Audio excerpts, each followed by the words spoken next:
السلام عليكم ورحمة من الله تعالى وبركاته. بهذا الفيديو بإذن الله تعالى بدنا نشوف تألق لاعبنا محمد الحلاق.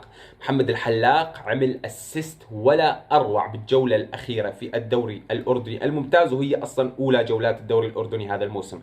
خلونا نشوف تألق لاعبنا ونجمنا الفراري محمد الحلاق، ولا تنسون اللايك والاشتراك خاصة في هاي النوع من الفيديوهات تفاديا للحظر. مثل ما تشوفون امامكم محمد الحلاق عمل هذا الاسيست الجميل جدا، وهاي المباراة انتهت 2-1 لصالح النادي الفيصلي في اولى جولات الدوري الاردني الممتاز. ومحمد الحلاق ما شاء الله عمل هذا الاسيست على مو نادي هين، انما عمله على نادي شباب الاردن القوي جدا هنالك في الاردن. وانتهت هاي المباراة لصالح نادي محمد الحلاق الفيصلي بنتيجة 2-1.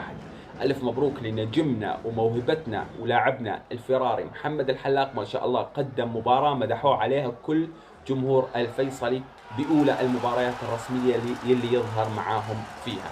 بس والله هذا كان فيديو اليوم. السلام عليكم ورحمة من الله تعالى وبركاته.